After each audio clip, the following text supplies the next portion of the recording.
Gloire à Dieu. Combien sont contents d'être dans la maison du Seigneur ce matin? Amen, amen. Le Seigneur est bon. De plus en plus, les gens commencent à revenir là, tranquillement. Puis ça, c'est une bonne chose, frères et sœurs. C'est une bonne chose parce que c'est ça. Parce qu'on fait attention ici avec toutes les règles à l'Église d'Espoir, mais aussi on a hâte de retrouver la vraie Église. Vous savez, la vraie Église, ça ne peut pas être à la maison. Là, je parle aux gens qui sont sur Facebook. Là. La vraie Église, c'est dans la maison du Seigneur. C'est là qu'on peut avoir une vraie communion. C'est là qu'on va avoir des échanges ensemble. Vous savez, dans la maison du Seigneur, on va travailler ensemble. Mais des fois, on va se... Comment je pourrais dire ça, là? Il y a des fois où on va se confronter les uns les autres, mais la parole de Dieu nous encourage à nous pardonner les uns les autres, à nous exhorter les uns les autres, à nous encourager les uns les autres, à nous... Jésus a lavé les pieds de ses disciples et dit, je vous ai donné un exemple, moi je suis le maître, je vous ai donné un exemple, faites ça les uns les autres. Et c'est à l'Église qu'on peut faire ces choses-là. C'est à l'Église qu'on peut devenir un vrai disciple, frère et sœur. Alors ce matin, je vous encourage à considérer de prendre toutes les précautions et d'être présent dans l'Église. L'Église ne pourra pas continuer dans le salon, là, à la maison, là, au travers Internet. Il faut que ça se fasse dans la maison du Seigneur afin qu'on puisse grandir les uns avec les autres. Et j'aime ton amen, Marthe.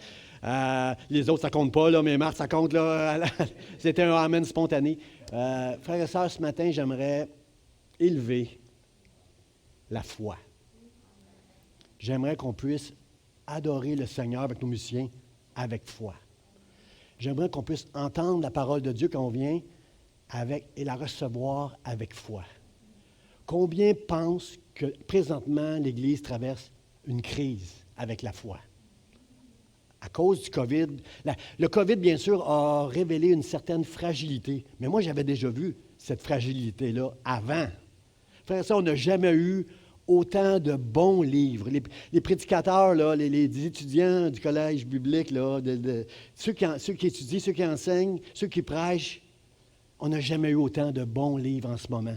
Pourtant, frères et sœurs, il y a tellement de chrétiens encore qui ne lisent pas la parole de Dieu, qui ne sont pas en amour avec la parole de Dieu. Comment tu peux être en amour avec Jésus, qui est la parole de Dieu, et ne pas lire la parole de Dieu?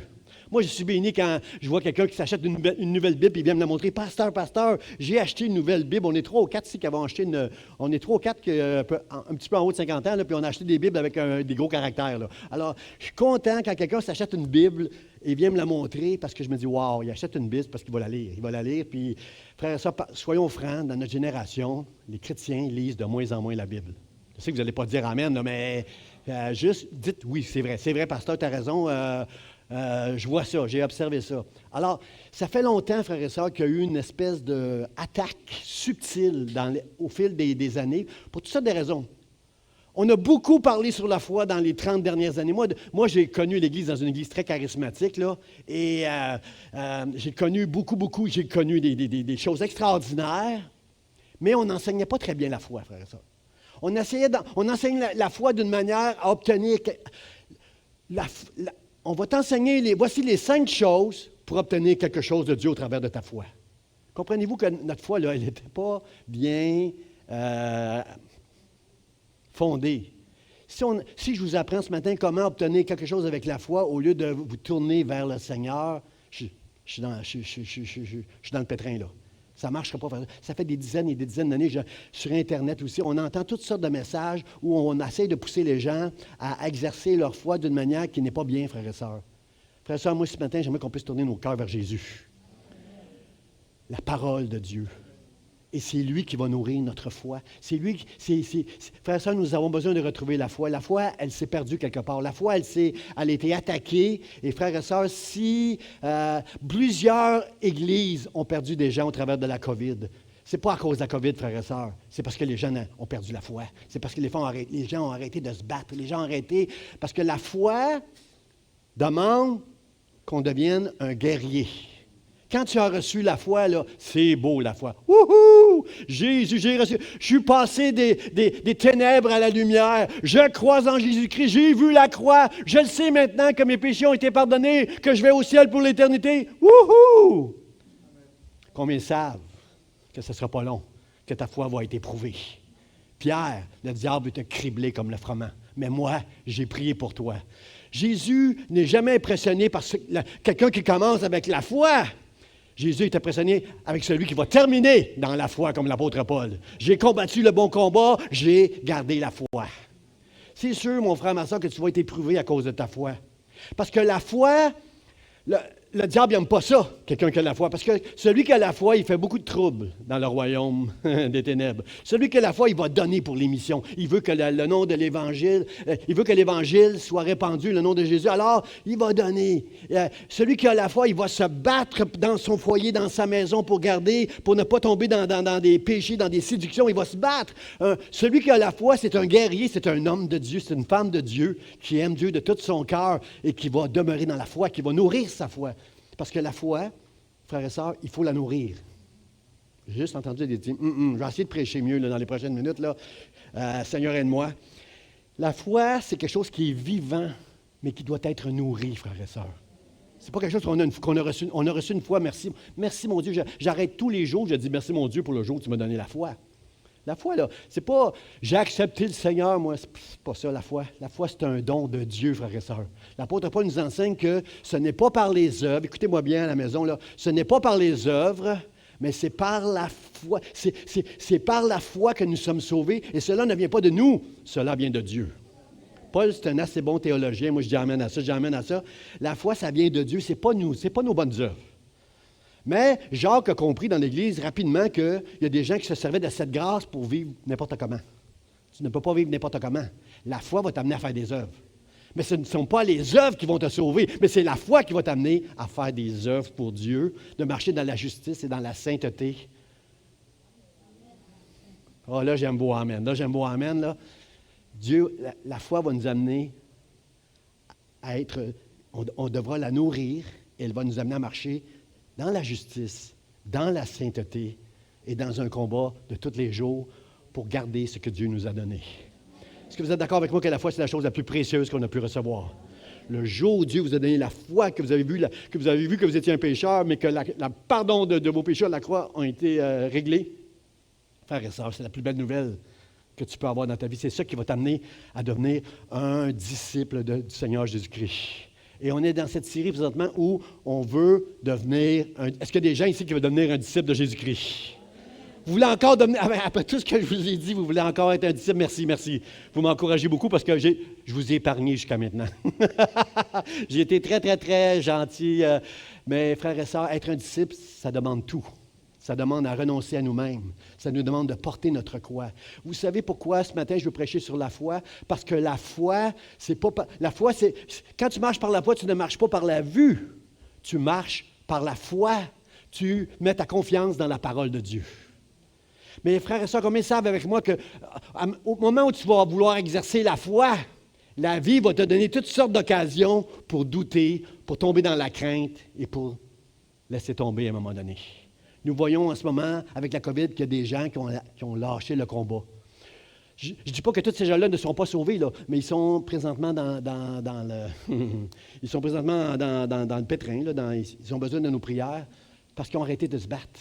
Ils ont arrêté de se battre. Frères et sœurs, c'est sûr, certain que ta foi va être éprouvée par le doute et les craintes. Moi, j'ai des doutes et des craintes tout le temps. Vous autres? Non, juste 3-4 ans. Je sais, vous autres, vous êtes plein de foi, mais moi... La vie, le diable, ma chair me met dans des situations où je dois toujours être en train de me battre. Mais la foi, ce n'est pas de se battre contre l'ennemi. Allez pas comme des églises enseignent, commencer à des combats spirituels contre l'ennemi. Là. Va pas sur le terrain de l'ennemi, là, mais juste garde ta foi. C'est ta foi qui va te garder, mon frère, ma soeur. C'est ta foi qui va te faire hériter des promesses. C'est ta foi qui va te protéger, te restaurer, te guérir et te laisser debout jusqu'à la fin de ta vie. Tu as besoin de comprendre que la foi, il va y avoir des doutes, il va y avoir des craintes. Moi, j'ai tout le temps ça dans ma vie, en tant que pasteur, en tant qu'enfant de Dieu, j'ai tout le temps ça, mais c'est ma foi, seulement ma foi qui vient de lui. Ce n'est pas moi, ce n'est pas mes œuvres, ce n'est pas mon courage, ce n'est pas ma foi à moi, c'est la foi que lui m'a donnée qui me permet d'être délivré de mon ennemi et de marcher de jour en jour, de gloire en gloire, dans la sainteté et dans la justice de Dieu. Est-ce que c'est votre désir, frères et sœurs? All right, on est prêt à aller voir le texte. On est dans cette série « Suis-moi ».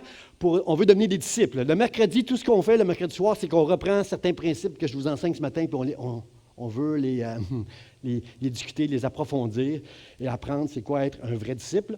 Et ce texte-là nous dit, comme Jésus parlait ainsi.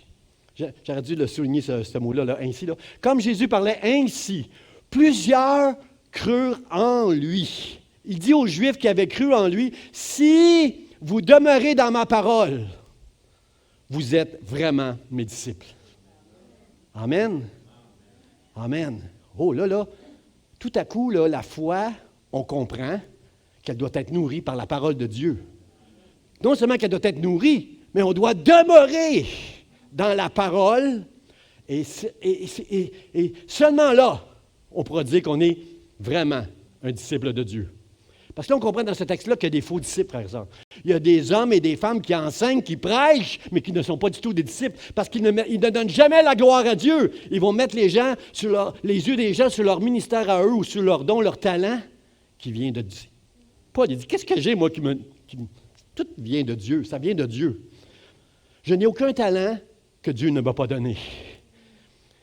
Hier, j'ai célébré les funérailles de ma mère, puis j'ai élevé cette femme-là, tous les talents qu'elle avait, tous les talents que Dieu avait donnés à ma mère, la libéralité, la rassembleuse, de rassembler souvent la famille. Elle travaillait à l'extérieur, ma mère, mais elle faisait toujours des bons repas, elle se sacrifiait. Mais comme moi, à mes yeux, ma mère faisait beaucoup de sacrifices. Mais toutes les mamans ici, là, vous connaissez pas ça, le mot sacrifice. Vous ne faites que manifester l'amour que vous avez pour vos enfants. J'ai dit hier que les mamans, c'est un cadeau qui vient de Dieu. Dites merci à Dieu si vous avez eu une maman, parce que c'est un cadeau de Dieu, parce que c'est elle qui vous donne la vie, qui vous couvre, qui vous nourrit, qui va vous vêtir, qui va vous consoler. Hein? Moi, ma mère, je me souviens les quelques fois que j'étais malade, là, quand j'étais jeune, là, elle me faisait toujours une nourriture spéciale, là, ça s'appelle du blanc manger. Là, ça, c'est du cornstarch avec du lait chaud, là, puis c'est bon, c'est goûteux. Ça me consolait. Comme le psalmiste peut dire... Mon âme, j'ai l'âme calme et tranquille comme un enfant sevré auprès de sa mère. Moi, je pouvais dire ça là, quand ma mère faisait ce dessin-là. Elle me consolait. Une maman, c'est toujours là. Une maman, ça ne fait pas de sacrifice. Une maman, c'est un cadeau de Dieu qui témoigne l'amour de Dieu au travers avec ses imperfections. À cause du péché, nous sommes tous des familles dysfonctionnelles, frères et sœurs. Il n'y a pas de famille parfaite ici, là, mais grâce à l'amour de Dieu et à la grâce de Dieu dans nos vies, on va être capable de témoigner l'amour. Et une maman, moi je lui dis merci Seigneur pour la mère que Dieu m'a donnée. Je n'ai pas dit aucun de ses défauts hier, ce n'est pas ses défauts que je voulais élever, c'est toutes ses qualités qu'elle avait. Quelqu'un dit merci pour maman, merci pour maman, merci. Seigneur, c'est ton amour. Comme Jésus parlait ainsi, plusieurs crurent en lui. Frère, il y a beaucoup de choses dans ce texte-là, on pourrait passer beaucoup de temps là. Jésus a parlé d'une manière que plusieurs, pas tout le monde, là, plusieurs, on sait que ce n'est pas tout le monde, mais plusieurs ont cru en lui. La manière qu'il parlait, frères et sœurs. Plusieurs ont cru en lui. Et il dit aux Juifs qui ont cru en lui, au lieu de... Moi, là, ce matin, là, il y aurait 10 mains qui lèveraient leur main en disant « Oh, j'ai reçu la foi, là, je serais tout excité, je crois en Jésus. » Moi, je serais tout excité, impressionné. Jésus n'est pas excité, impressionné par les Juifs qui ont cru. Il dit aux Juifs qui avaient cru en lui, « Si vous demeurez dans ma parole, vous êtes vraiment mes disciples. Je suis super content que vous ayez cru dans mes paroles. Mais la clé, c'est que vous devez demeurer dans ma parole. Ce que vous avez entendu ce matin là, dans le temple, là, vous devez demeurer dans ma parole. » Frères et sœurs, le contexte de ce passage-là, c'est que Jésus est en train d'enseigner dans le temple.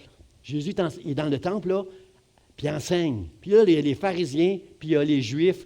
Il y a des Juifs qui ont peur des pharisiens, puis qui font semblant de ne pas écouter Jésus. Et il y a plusieurs parmi les Juifs qui ont mis leur foi en Jésus. Frères et sœurs, est-ce que vous savez ce que ça veut dire quand tu es un Juif, dans la synagogue, de mettre ta foi en lui que les pharisiens veulent faire mourir, qui disent que c'est un faux prophète?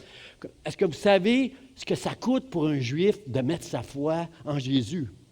Même chose pour un musulman qui dirait dans sa mosquée « Hey, moi je crois en Jésus ». Ça ne fait pas de sens. Savez-vous le prix à payer pour une personne qui met sa foi en Jésus? Et plusieurs ont cru en lui, malgré qu'elle allait être excommuniée de la synagogue, malgré qu'elle allait couper des relations, il y a des Juifs qui allaient plus leur parler. Ils ont mis leur foi en Jésus-Christ. Quel courage! Frères et sœurs, donner sa vie à Jésus, croire en Jésus, de marcher avec Jésus, ça demande du courage, frères et sœurs. Et de plus en plus dans notre génération, ça va demander du courage. Parce qu'on est dans une société de plus en plus laïque, une société de plus en plus sceptique, et une moqueuse, et bientôt qui va persécuter même ceux qui se disent chrétiens, parce que ça ne fait pas de sens de plus en plus pour le monde. Le combat entre le royaume de Dieu et le royaume de ce monde est de plus en plus fort, frères et sœurs. Alors ça prend beaucoup de courage, frères et sœurs. Mais voilà la clé que Jésus va leur dire à tous ces Juifs qui ont cru en lui. Si vous demeurez dans ma parole, vous êtes vraiment mes disciples. Dans la pensée de Jésus, si tu as la foi, c'est pour devenir ultimement un disciple. Mais si tu veux être un vrai disciple, tu dois demeurer dans la parole de Dieu. Je prêche pas assez bien encore, je prêche pas assez bien. Frères et sœurs, tu as besoin de tomber en amour avec la parole de Dieu si tu veux persévérer jusqu'au bout le combat de la foi. Parce que tes peurs et tes craintes vont être éprouvées à tous les jours de ta vie. Ben, je dis, pas tous les jours, mais la vie va se charger de t'éprouver avec des doutes puis des craintes. Et c'est ta foi seulement qui va te permettre de passer au travers ces choses-là, et c'est si tu demeures dans la parole de Dieu. Et c'est à ce moment-là et seulement que le ciel te considère comme un vrai disciple. Mon frère, ma soeur, qui veut être un vrai disciple? Juste demeure dans la foi.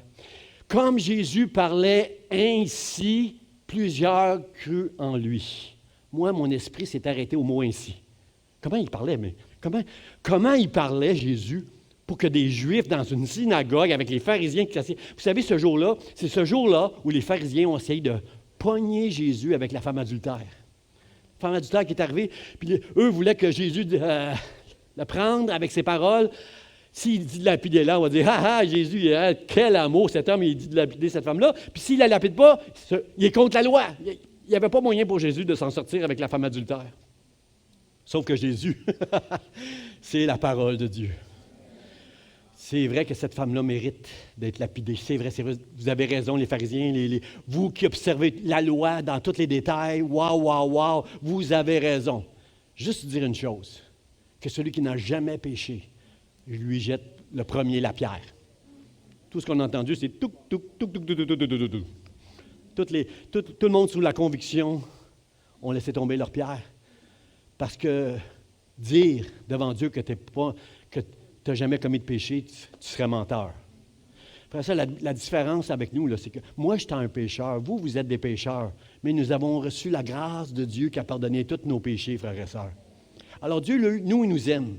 Mais le pécheur qui ne veut rien savoir de Dieu, là, frères et sœurs, il y a des problèmes, lui. Il y a des problèmes. Si jamais il met sa foi en Jésus, il est perdu pour l'éternité. Alors, Seigneur, merci de nous garder la foi en demeurant dans ta parole. Comment Jésus parlait? Qu'est-ce que Jésus a pu dire? Ça, dans tout le chapitre 8, vous allez pouvoir lire ça c'est aujourd'hui. Là. Tout le chapitre 8 nous dit comment Jésus a adressé des Juifs qui sont sous la loi. Les autres sont sous la loi, là. Puis Jésus, là, maintenant qu'il leur parle, ils ont mis leur foi en lui.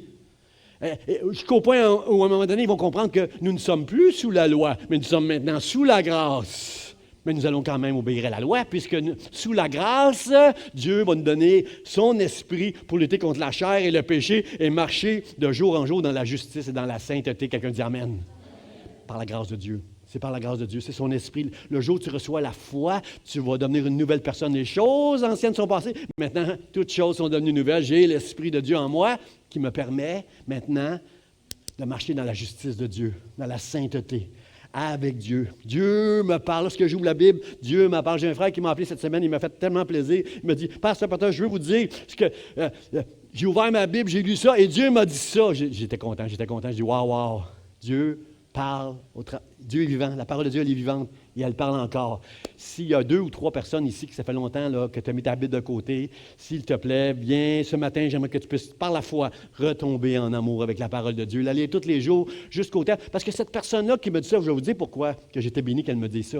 Parce que ça faisait longtemps qu'elle me disait, Pasteur, Dieu ne me parle pas, moi. Dieu, j'ouvre la Bible, j'ai tout oublié ce que j'ai lu quelques minutes après. Là. Puis là, il m'appelle, me dit, j'étais tellement béni. Mon frère, ma soeur, j'aimerais t'encourager. ce matin de retomber en amour avec la parole de Dieu. Jésus, c'est la parole de Dieu. Tu ne peux pas aimer Jésus si tu n'aimes pas la parole de Dieu. Et si tu aimes la parole de Dieu, ça veut dire que tu aimes Jésus. Au commencement était la parole. Et la parole était avec Dieu. Et la parole était Dieu. Et elle s'est faite chair. Et nous avons vu toute sa gloire, toute la grâce de Dieu, la gloire de Dieu, nous l'avons vue au travers de Jésus-Christ. Jésus a dit, si tu m'as vu, tu as vu le Père. Seigneur, Seigneur, aide-moi à tomber en amour avec ta parole. Je t'aime Seigneur, puis j'aime ta parole. Alors Jésus parlait ainsi. Comme Jésus parlait ainsi, plusieurs Juifs crurent en lui. Qu'est-ce qu'il disait Jésus? Il disait dans le chapitre 8, il disait des choses du genre je suis la lumière du monde. Si ceux qui me suivent ne marcheront pas dans les ténèbres. Frères et sœurs, tous les gens qui l'écoutent, ce sont des Juifs qui marchent, qui sont sous la loi, qui observent les commandements de Dieu au travers de leurs œuvres, en respectant le plus scrupuleusement la loi. Puis les pharisiens sont les religieux les plus scrupuleux en avant d'eux autres, avec leur longue robe, leur longue prière. Eux autres, à l'extérieur, c'est des super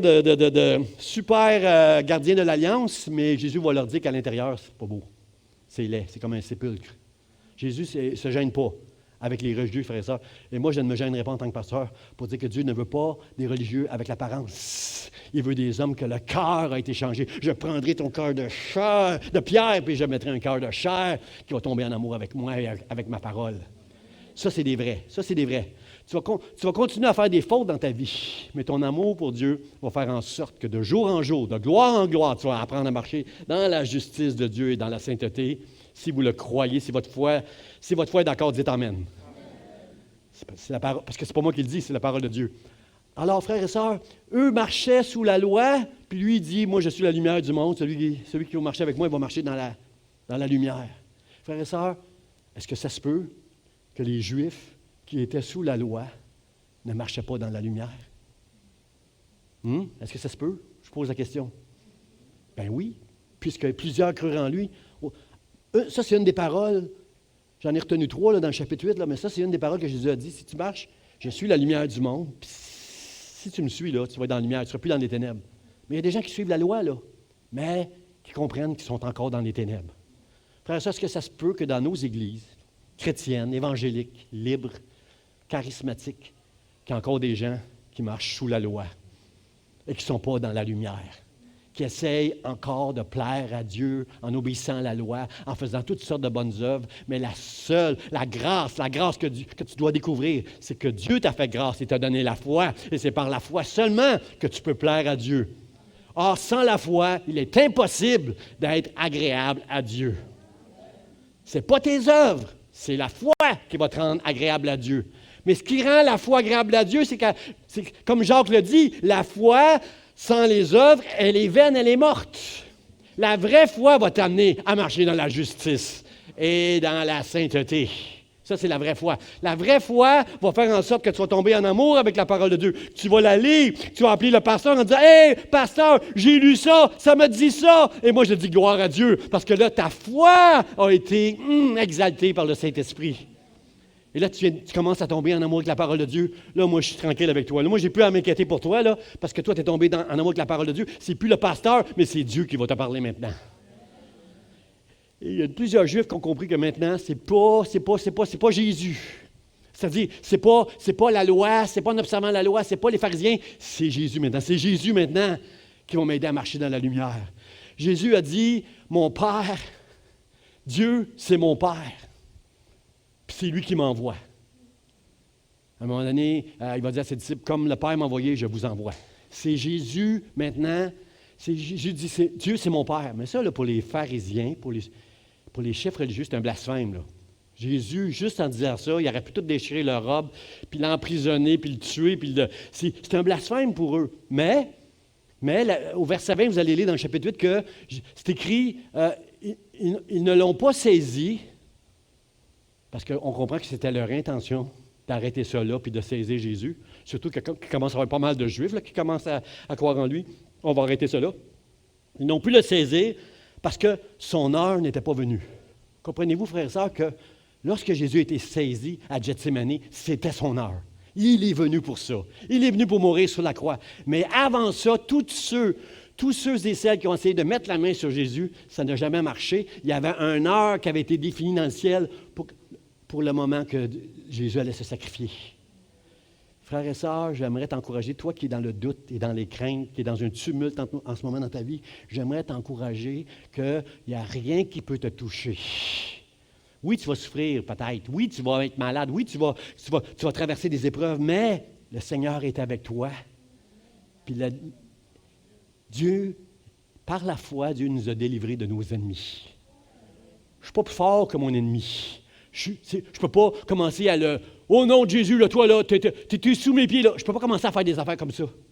Même l'archange Michel a posé se battre avec le diable pour le corps de Moïse. Que l'Éternel te réprime, toi. Un jour, toi, l'Éternel va te parler. Moi, je ne me bats pas avec toi. Frères et sœurs, on n'a pas à se battre avec l'ennemi. On a été délivrés de l'ennemi. Je ne suis plus dans la chair, je ne suis plus dans la... Comprenez-vous, frères et sœurs, maintenant, je marche tous les jours, malgré que j'ai des manquements, je marche dans la justice et dans la sainteté tous les jours. Par la foi, Dieu m'a délivré de mes ennemis et je marche avec lui maintenant. Il m'a pardonné, il a fait de moi son enfant, il m'a choisi, il m'a donné la foi, je suis son enfant. Et moi, aujourd'hui, j'espère que vous êtes avec moi, je veux devenir un vrai disciple. Je veux devenir un disciple de Jésus-Christ. Pas un disciple, un vrai disciple. Pas un disciple qui prêche ses dons, ses talents, qui amène le regard sur son ministère à lui. Je veux être un disciple qui amène les regards des Juifs, des chrétiens, sur Jésus, sur Dieu, notre Père. C'est ça, frères et sœurs. Alors Jésus, quelqu'un a dit, à un moment donné, quand il a dit mon Père, il y a un pharisien qui a dit Hey, tu rends témoignage de toi-même, c'est pas bon, c'est pas bien ça. Il avait raison. Il a touché un bon point, là, parce que l'apôtre Paul dit la même chose. Que tes propres lèvres ne t'élèvent pas. Laisse les autres t'élever. Alors, Jésus dit, c'était un peu effronté de dire ça à Jésus parce que Dieu a confirmé le ministère de Jésus. Dieu a dit, Jésus aurait pu dire, les aveugles voient, les boiteux marchent, les malades sont guéris, les démons sont chassés. C'est le Père qui m'envoie. Il avait le témoignage du Père sur son ministère. Mais eux, les pharisiens, ne voulaient pas voir ça. Tout ce qu'ils voulaient, c'était le tuer, mais son heure n'était pas venue. Merci Seigneur. Et finalement, Jésus va leur dire quelque chose de gros. Il va dire, si vous ne croyez pas qui je suis, vous mourrez dans vos péchés. Je crois que celle-là, c'était le clou là, qui a fait en sorte que, comme Jésus parlait ainsi, comment il a parlé? Il a montré que c'était lui, que la foi, c'est en lui et lui seul que tu dois la mettre si tu veux devenir, premièrement, un enfant de Dieu et devenir un vrai disciple. Combien veulent mettre leur foi en Jésus ce matin? Au travers de Facebook, je vous le dis, qui veut mettre sa foi en Jésus et en Jésus seul ce matin? Et si Dieu te donne la foi que Jésus est mort pour tes péchés, tu es tranquille, tu t'en vas, tu es en route pour le ciel maintenant, tu dois demeurer dans sa parole. Il dit aux Juifs qui avaient cru en lui, si vous demeurez dans ma parole. Frère et sœur, c'est important que tu nourrisses ta foi avec la parole de Dieu. Parce que Jésus, moi j'aurais été impressionné à la place de... Franchement, là, j'aurais été impressionné de voir des Juifs qui, malgré toute l'opposition, la persécution et tout ce qui s'en vient en déclarant dans la synagogue, « Je crois en Jésus », j'aurais été tranquille, moi, avec ça. Mais Jésus n'est pas tranquille, n'est pas impressionné avec la foi, parce qu'au début, là, moi j'en ai connu des hommes et des femmes qui couraient avec la foi au début de leur ministère, qui ont même, sur les tribunes, ont eu des grands ministères. Mais mon frère, ma soeur, j'espère que vous êtes avec moi pour comprendre que peu importe les débuts que tu peux avoir dans la foi, il faut que tu demeures dans sa parole. Il faut que tu t'appuies sur la vérité si tu veux que Dieu, si tu veux être un vrai disciple. Moi, je veux juste être un vrai disciple. Je ne veux pas être un disciple. Je veux être un vrai disciple. Je veux être dans la vérité. Je ne veux pas être dans le mensonge. Je ne veux pas être dans la séduction. Je ne veux pas être dans les... Comprenez? Je veux... pas de compromis. Je veux être avec Jésus. Combien va dire, je veux être un vrai disciple? Malgré le coût que ça va coûter, là. Hein? Ça va coûter cher être un disciple. Mais dans notre génération, on ne veut plus traiter les chrétiens comme des... comment je peux dire, les rendre confortables et bien. On veut leur dire la vérité, afin qu'ils marchent jusqu'à la fin. Comme l'apôtre Paul, j'ai combattu le bon combat, j'ai gardé la foi. C'est ce qu'on veut. C'est ce qu'on veut ici à l'Église d'Espoir. C'est C'est ça qu'on veut, frères et sœurs. Si tu es un enfant de Dieu, c'est ça que tu veux. C'est ça que tu veux, être un vrai disciple. Si vous demeurez dans ma parole, vous êtes vraiment mes disciples. Amen. Gloire à Dieu. OK. Mon premier point, frères et sœurs, c'est la foi. C'est la foi. Le disciple et la foi. C'est au verset 30, ça dit, ça va apparaître le verset, juste avec un petit clic. Comme Jésus parlait ainsi, plusieurs crurent en lui. La foi, frères et sœurs, c'est ça qui est important, c'est que plusieurs ont commencé à croire en lui lorsqu'il a commencé à parler. Lui, Jésus qui est la parole de Dieu, lorsqu'il a commencé à parler ainsi, là, en disant « Je suis la lumière du monde, mon Dieu, c'est mon Père, ceux qui croient en moi, vos péchés vont être pardonnés. » Frères et sœurs, croire en Jésus, c'est croire en ses paroles, frères et sœurs.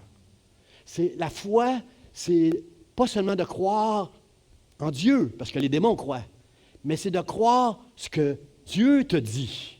Ça, c'est important de comprendre ce principe-là. C'est notre foi qui va, avec la parole de Dieu, qui va être efficace. Quand les lépreux sont venus se présenter à Jésus, ils ont dit « Pitié, pitié, aie pitié de nous, guéris-nous. » Qu'est-ce que Jésus a fait? Il leur a dit « Allez vous présenter au sacrificateur. » Et qu'est-ce qui est arrivé, frères et sœurs, en cours de route? Les 10 lépreux ont été guéris. Est-ce qu'ils étaient guéris avant de se rendre au sacrificateur? Non. Mais s'ils viennent à Jésus pour être guéris, est-ce qu'on est d'accord ensemble qu'ils avaient tous la foi? Ils ont tous la foi. Seigneur, guéris-nous, tu as le pouvoir de nous guérir. Ils se sont approchés de lui, ils n'avaient pas le droit de faire ça. Ils ont brisé une loi, une règle, ils sont approchés de Jésus, guéris-nous, aie pitié de nous. Et Jésus leur dit, allez, la parole de Dieu leur dit, allez vous présenter au sacrificateur. Alors, la foi, alors ils s'en vont, eux autres en route, là. Et en route, les 10 ont été guéris. Malheureusement, il y en a juste un sur les 10 qui est venu dire, Seigneur, merci, merci, merci. Mais mon point, frères et sœurs, c'est que ils n'ont pas été guéris à cause de leur foi, dans la foi en Jésus. Ils ont été guéris alors qu'ils ont obéi à la parole de Dieu d'aller vers les sacrificateurs. Ça, c'était la loi qui était prescrite quand tu es lépreux, avant de déclarer que tu es pur. C'est le sacrificateur qui doit faire ça. Frères et sœurs, comprenez-vous, la foi puis la parole de Dieu, ça va ensemble. Ça va ensemble, frères et sœurs. C'est important de comprendre ça. La femme qui avait une perte de sang, puis qui avait dépensé son argent avec les médecins, puis cette femme-là, là, dans sa tête, elle s'est dit, elle avait la foi en Jésus. Elle a dit, oh, si je peux seulement arriver jusqu'à lui, je le sais que je n'ai pas le droit, je suis un peu, puis je ne peux pas m'approcher de Jésus, mais sa foi était si grande que dans sa tête, elle se dit, si je peux juste approcher Jésus et toucher le bord de son vêtement, je le sais, je vais être guéri. Cette femme-là, est-ce qu'elle avait la foi? Bien sûr, elle avait la foi. Et elle s'est rendue jusqu'à Jésus, elle a touché son vêtement, et Jésus a dit, ma fille, ta foi t'a guérie. À partir de là, la foi de cette femme-là et la parole de Dieu ont fait ensemble qu'elle a été guérie. Frères et sœurs, j'aime mieux ça, moi, vous enseigner comme ça, que de vous dire, voici les 5 clés pour obtenir de Dieu tout ce que vous voulez. Ça, c'est comme c'est de l'occultisme. Ça, c'est pareil comme la magie ou la sorcellerie, frères et sœurs. C'est quoi la formule, pasteur, pour que je puisse obtenir de Dieu ce que je veux obtenir? La foi, c'est pas ça. La foi, c'est de croire en Jésus. Et Jésus, lui, il va t'en renvoyer, si tu demeures dans ma parole, tu vas devenir un disciple. La foi, c'est pas d'obtenir tout ce que je veux de Dieu. La foi, c'est d'avoir ce privilège de pouvoir servir Dieu tous les jours, tout mon cœur, de marcher dans la justice, dans la sainteté, d'être un serviteur de Dieu. C'est ça la foi. Trop de chrétiens viennent dans nos églises pour prendre et obtenir toutes les promesses qu'on va leur lancer pour les garder dans l'Église, alors que Dieu, ce qu'il nous demande, c'est d'être des serviteurs. Moi, je vais donner un exemple. Moi, je vous ai lavé les pieds les uns aux autres. Moi, j'ai fait ça. C'est vous autres qui auriez dû faire ça. Moi, je veux être un serviteur. On ne va pas laver les pieds de personne ici, là, dans l'Église, rassurez-vous, là. Mais on va se rendre des services les uns aux autres. Amen. On va se rendre des services les uns aux autres. Tant que moi, je bénis ceux qui vont des livres. Il y a des personnes, tu sais, je vous vois, là, vous allez chercher quelqu'un chez eux pour l'amener à l'Église. Merci. Merci, merci. Je rends grâce à Dieu pour Guy. Je rends grâce à Dieu pour Kessia, qui sont dans la boîte technique semaine après semaine et permettent à des gens à distance de suivre sur Facebook. Je dis merci à Denis. Denis est assis derrière, là, et depuis le début de la pandémie, il voit si quelqu'un va à la salle de bain pendant la réunion, il s'en va derrière, puis avec le purel, il nettoie tout. Moi, je dis merci au Seigneur. Toutes ces personnes, ceux qui vont faire la Sainte Seine la semaine prochaine, ils vont le faire avec des règles sanitaires que c'est certain que ça va être sécuritaire la semaine prochaine, la Sainte Seine, parce que les personnes vont avoir des gants, des masques, ils ne parleront pas entre eux autres, qu'il y a quelqu'un qui va les superviser. La Sainte Seine qu'on va prendre ensemble, elle va être super sécuritaire parce qu'il va y avoir des serviteurs qui vont se donner. Frères et sœurs, c'est ça qu'on est appelé à faire. Est-ce qu'il y a des gens qui veulent encore devenir des vrais disciples ici, là? Amen.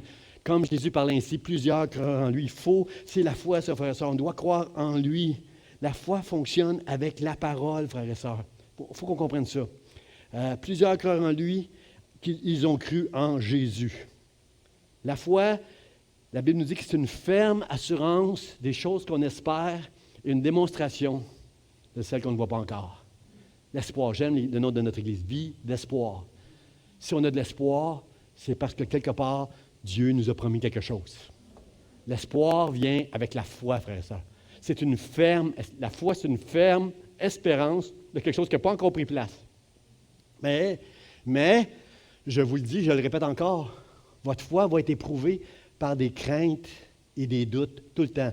Certains d'entre vous, vous êtes peut-être dans une situation en ce moment où vous êtes remplis de craintes puis de doutes parce que la situation, c'est fou. Mais j'aimerais t'encourager ce matin à juste garder la foi en Dieu. Vous savez qu'à un moment donné, la Bible nous parle de la tempête, là, la barque. J'aime tellement ce chant-là. Là. Ce chant qui dit on va traverser de l'autre bord. Là. J'aime tellement ce chant-là. Ils sont dans la barque. Jésus est dans la barque, monte dans une barque et les disciples le suivent. Combien veulent suivre Jésus ce matin? Même quand il prend une barque et traverser quelque part là, au travers dans l'eau. Jésus est dans la barque et les disciples ils le suivent dans la barque. Et là, la Bible nous dit qu'il y a eu une tempête. Une tempête, là, au point que l'eau commence à rentrer dans la barque. Quand on a la foi, frères et sœurs, tant qu'il ne rentre pas d'eau dans la barque, là, tant qu'on a encore un petit peu de sous à la banque, tant qu'on peut compter sur un tel point, comprenez-vous, tant qu'on a l'impression qu'on peut s'en sortir par nous-mêmes, ça va bien. Hein? Toute bagaille va bien quand on peut s'en sortir par nous-mêmes, là, ça va bien. Mais, quand l'eau commence à rentrer, là, est-ce que ça se peut? Est-ce que vous êtes comme moi? Mais là, la crainte et le doute peuvent prendre place. Hein?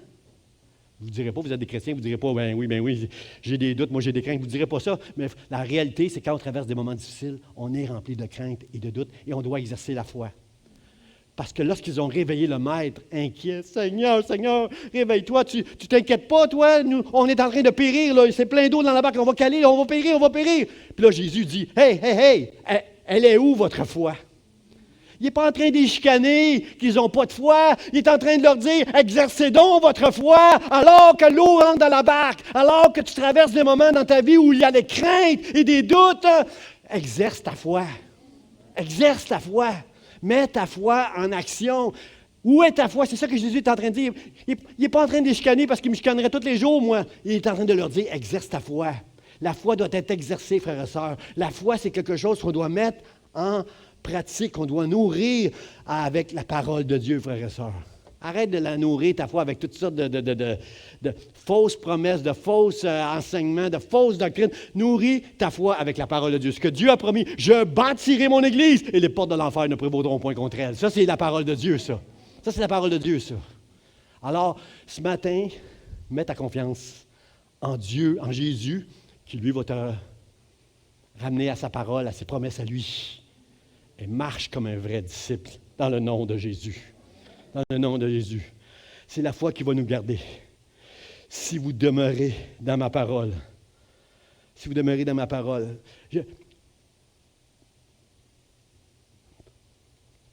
Jésus a dit à Pierre à un moment donné, le diable veut te cribler comme le froment. Combien savent que chacun de nous, à cause de notre foi, le diable va essayer de nous cribler comme le froment. Cribler, ça veut dire percer des trous, là, pour que ta foi devienne moins forte, pour que tu perdes, à un moment donné, le désir de te battre encore. Là. Combien veulent se battre encore ce matin? Combien veulent exécuter la foi? Combien veulent dire, merci Seigneur pour la foi que tu m'as donnée et je vais me battre avec ma foi? Il va y avoir des craintes et des doutes, mais je vais exercer la foi dans le nom de Jésus. Que ce soit à travers de la maladie, des épreuves financières, peu importe, dans ta vie, Seigneur, je vais me battre et je vais exercer la foi. Parce que cette fois-là, ce n'est pas moi, ce n'est pas avec la force de mon bras, mais c'est avec ta force à toi, Seigneur. Hein? Pensez-vous que David était allé contre Goliath en disant, c'est avec, je suis bon, moi, avec la fronde. Non, il a pris quelques pierres. Puis, bien sûr qu'il était bon avec la fronde. Il était super bon, David, avec la fronde. Mais on le sait, ce qui a fait tomber le géant. C'est qu'il a dit, moi, je viens. Toi, tu viens avec tes armes, tu viens avec ta force, toi. Moi, je viens au nom de l'Éternel qui est avec moi. Attention, attention, si Dieu est avec moi, qui sera contre moi? Alors, attention, Goliath, parce que moi, je viens avec ma fronde. Je viens avec le Seigneur. Puis, bien sûr, sa fronde a fait la job, mais frères et sœurs, c'est certain que David ne s'appuyait pas sur sa fronde. Quand tout Israël, je vais vous imiter Israël qui était derrière lui, tremblait comme ça lorsque Goliath a lancé le défi. Est-ce qu'on n'est pas comme ça, nous autres, dans nos tempêtes, dans nos vies? Est-ce qu'on n'est pas en train de... Hein?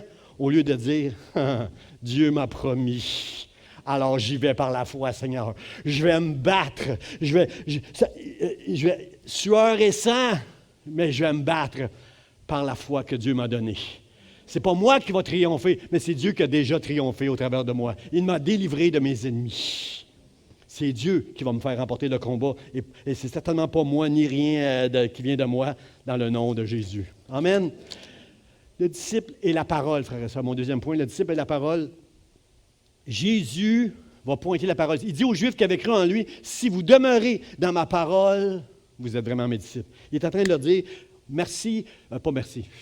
Non, je ne dirais pas merci, qu'on croit à lui. Nous, on doit dire merci à Jésus. Mais, comprenez-vous, Jésus est en train de leur dire, OK, vous avez la foi, là, vous croyez en moi, là, super, super, super. Maintenant, apprenez à demeurer dans ma parole. C'est quand j'ai parlé ainsi que vous avez cru. Maintenant, demeurez dans ma parole. Et c'est ainsi que vous avez... Parce que si vous avez cru, c'est pour donner des disciples. Mais si tu veux devenir un vrai disciple, mets ta foi, que ta foi repose sur ma parole, dans le nom de Jésus. Jean-Baptiste, la Bible nous dit qu'il a été envoyé pour préparer son peuple à recevoir Jésus le Messie. Il a été préparé pour nous présenter le Messie, le Christ. Jean-Baptiste, la Bible nous dit qu'il a été envoyé pour que son peuple puisse recevoir la connaissance du salut par le pardon de ses péchés. Pas en obéissant à toutes les lois et les règles, pas en faisant toutes sortes de bonnes œuvres. Par la connaissance, tu vas voir, Jean-Baptiste est envoyé pour nous dire que voici l'agneau de Dieu qui enlève les péchés du monde, pour nous apprendre que c'est par le pardon du péché que nous allons être sauvés et que ça, comme l'apôtre Paul, il nous dit, c'est une grâce, c'est une grâce. Et il va rajouter, Dieu nous a fait cette grâce-là afin que nous soyons délivrés de nos ennemis pour marcher devant Dieu avec justice dans la sainteté. Il enseignait ça à ses disciples. Alors, frère, ça. Puis Jean-Baptiste était considéré comme un grand, même les pharisiens n'osaient pas toucher à Jean-Baptiste, là, il était considéré comme un grand prophète. Puis il disait à ses disciples, suivez Jésus, c'est lui l'agneau de Dieu, suivez-le. Il ne mettait pas l'emphase sur lui, sur son ministère, mais il pointait Jésus. Et Jésus pointe la parole de Dieu, frères et sœurs, parce que Jésus sait qu'on est des hommes et des femmes de chair et de sang, que les craintes et les doutes peuvent nous faire sombrer, frères et sœurs. Combien sont avec moi pour dire, Seigneur, aide-moi à tomber en amour avec ta parole pour que jamais ma foi ne baisse. Amen.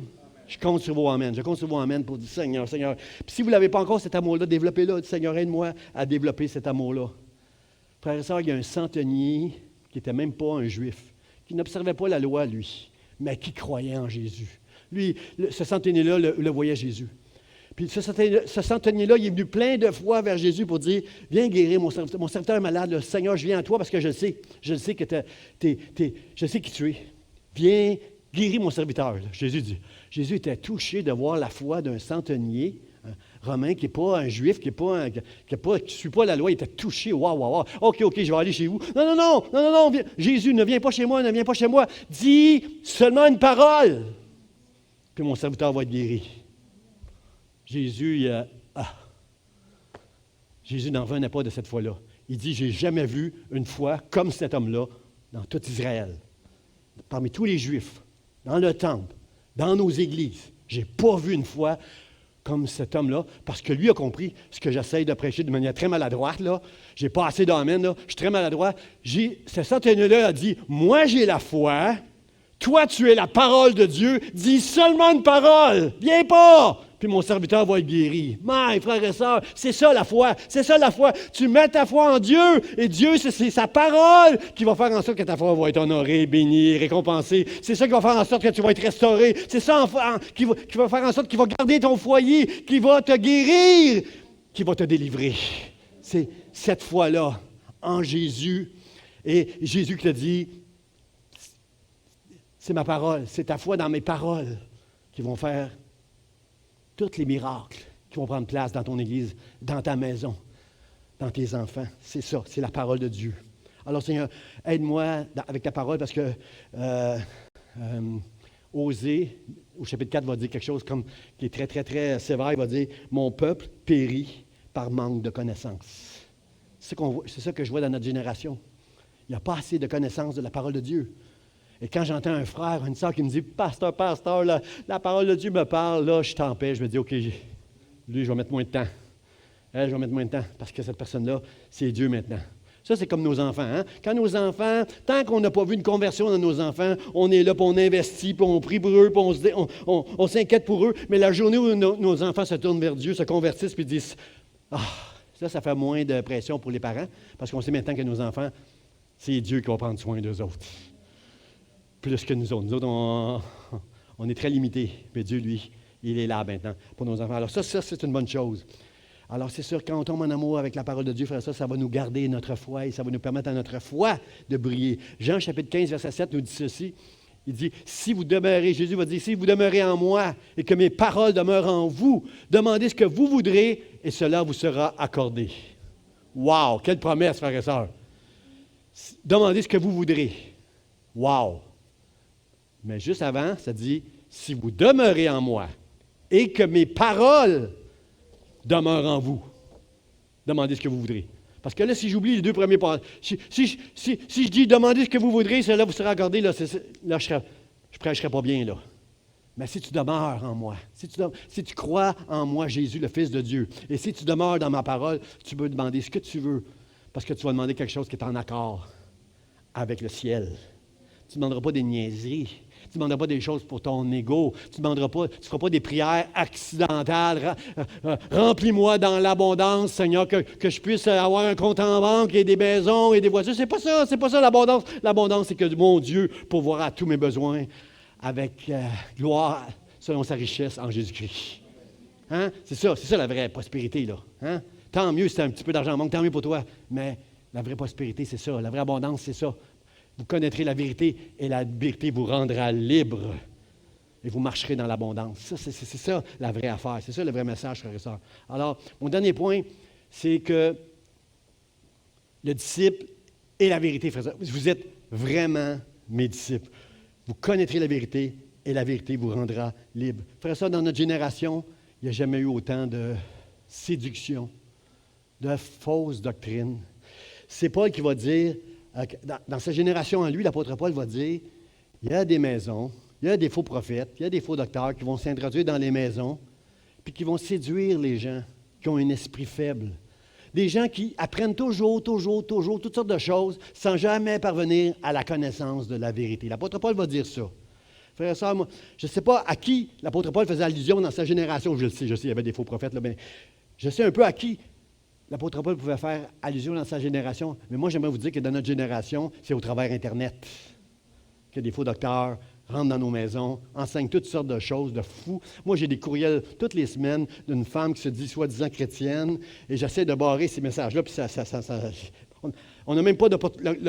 Absolument, quand on reçoit des pubs, on peut les dire, bloquer ça, puis ça ne rentre plus. Mais cette femme-là enseigne toutes sortes de choses. Elle parle de foi et de magnétisme. Ça, c'est des choses occultes qu'elle mélange avec la foi. Elle nous parle des anges, de la puissance des anges qui viennent avec nous. Moi, tant mieux si Dieu a donné la puissance aux anges. Moi, c'est la puissance de Dieu, c'est Jésus, c'est la puissance de Jésus que je veux dans ma vie, pas toutes sortes de doctrines de fous qui vont nous séduire et qui vont nous éloigner de Dieu. La parole de Dieu, elle est christocentrique, frères et sœurs. Elle doit nous amener vers Jésus et vers Jésus lui seul. Il n'y a pas toutes sortes de doctrines qui vont nous faire plaisir, qui vont nous séduire, qui vont nous amener « Wouhou! » Moi, je ne veux pas des « wouhou ». Je veux des hommes et des vrais disciples qui vont marcher avec Jésus, selon sa parole. Frères et sœurs, dans le passage qu'on voit ici, là, Paul nous enseigne sur la séduction en nous disant, dans 2 Thessaloniciens, je crois, 2 Timothée, ça va apparaître, avec toutes les séductions de l'iniquité pour ceux qui périssent parce qu'ils n'ont pas reçu l'amour de la vérité pour être sauvés. Comprenez-vous, frères et sœurs, que les séductions, c'est la chose qu'on doit faire attention avec notre foi aujourd'hui dans notre génération. Jésus a dit au chapitre 24 dans Matthieu, il parle beaucoup de la fin des temps, puis il dit que personne ne vous séduise.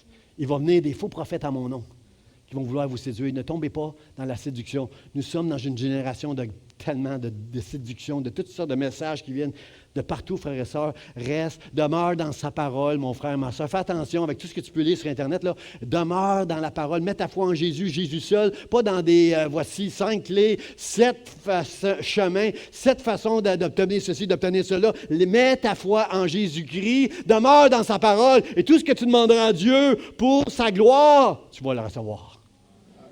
Parce que Dieu t'aime. Tu es son enfant. Puis si tu demeures dans sa parole, tu es safe, tu es en sécurité. Là. Plusieurs prophètes viendront en mon nom. C'est ça que Jésus nous dit à la fin des temps. Mais mes frères et sœurs, plein de gens apprennent toutes sortes de choses à gauche et à droite, puis ils ne viendront jamais. Ils vont apprendre toutes sortes de choses sans jamais venir à la connaissance de la vérité. Parce que la vérité, c'est « Je suis le chemin, la vérité et la vie. Nul ne vient au Père que par moi. » C'est seulement Jésus. Ce n'est pas la religion. Ce n'est pas une doctrine. C'est Jésus seul par lequel tu peux être sauvé. Et Jésus nous dit « Demeure dans ma parole. » Soit tombe en amour avec ma parole, puis tu vas être correct. Amen. J'invite les musiciens. On va chanter encore ce chant « Majesté ». Parce que c'est ce qu'on veut. C'est ce qu'on veut. Mon mot de la fin, frères et sœurs, il n'est pas long. Il n'est pas long. C'est le mot « si ». Si. Si vous demeurez dans ma parole, vous êtes vraiment mes disciples. Je veux vous le demander encore. Qui veut être un vrai disciple ce matin? Qui veut suivre? Si Jésus vous dit « Suis-moi », qui veut le suivre? Qui veut le suivre? Si. Jésus pose une condition ici, là. Hein? Je vous ai prêché, renoncez à vous-même, je vous ai prêché, porter votre croix, je vous ai prêché toutes sortes de choses. Vous devez porter du fruit. Frères et sœurs, si, peu importe tout ce que j'ai pu dire, rassure-toi. Ce matin, c'est trop compliqué, pasteur, être disciple. Là. Non, rassure-toi, là. Si tu demeures dans sa parole, tu es un vrai disciple. Je vais le dire encore parce que c'est pas un j'espère que ça va être un amen qui va venir de tout votre cœur, là. Retiens ça ce matin. Si tu demeures dans sa parole, pas des affaires que tu entends, des affaires qui te plaisent, des choses séduisantes. Si tu demeures dans sa parole, tu es vraiment mon disciple. C'est ce que Jésus dit. Est-ce que vous voulez demeurer dans sa parole, frères et sœurs? Si tu aimes Jésus, tu vas aimer la parole de Dieu. Tu vas aimer celui qui a dit au diable, « Il est écrit ». Jamais Jésus n'aura mis une parole de ce livre en question. Pendant son ministère, quand les gens reconnaissaient qu'il était le Fils de Dieu, il aurait pu dire « ici, il y a une erreur. Ici, c'est pas comme ça que ça aurait dû être écrit. » Non. Jamais Jésus n'aura mis n'aura mis la parole de Dieu en doute. Jamais. Il cite les personnages historiques de la Bible. Il va citer Job, il va citer Noé, plusieurs personnages, comme si c'était vraiment... C'est des personnages authentiques qui ont vraiment... C'est pas des légendes. Pas des histoires, c'est vraiment arrivé comme ça. Jésus authentifie la parole de Dieu. Il est écrit, frères et sœurs. Ce qui est écrit dans la parole de Dieu, c'est pour ton salut. C'est pour le salut éternel de ton âme et c'est pour que tu puisses être un vrai disciple. Combien veulent demander à Dieu? Alors qu'on va chanter ce chant Majesté, c'est toi qui es Majesté. Oh, bien sûr, ce monde est sous la puissance du malin. Bien sûr, dans ce monde, il y a toutes sortes de péchés, de séductions qui prennent place d'épreuves. Mais toi, tu es dans mon cœur et tu as établi ton royaume dans mon cœur. Tu es mon roi. Tu es Majesté, Seigneur. Et maintenant, moi, je veux marcher avec toi. Aide-moi à tomber en amour avec ta parole pour que je puisse devenir un vrai disciple, parce que j'ai compris que si la seule condition pour que je sois un vrai disciple, c'est que je demeure dans ta parole. Que tous ceux qui veulent demeurer dans sa parole disent un vrai Amen. Je vous invite à vous lever, on va chanter ce chant avec les musiciens en terminant. Seigneur, Majesté, Majesté, que ton règne s'établisse sur moi.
De dire à une personne, ou peut-être quelques personnes ce matin, que tu vis en ce moment des combats, tu vis en ce moment la crainte et la doute sont emparés de toi, parce que tu vis de quelque chose, tu vis une pression, quelque chose de très difficile, mais ce matin, je veux croire que ça vient de Dieu qui te dit, je crois que c'est Dieu qui parle pour dire, mets juste ta foi en œuvre. Exalte la foi que je t'ai donnée. Bats-toi, parce que je suis avec toi. Au nom de Jésus. Amen. Je souhaite un bon dimanche. Soyez bénis les uns les autres et gloire à Dieu. Amen.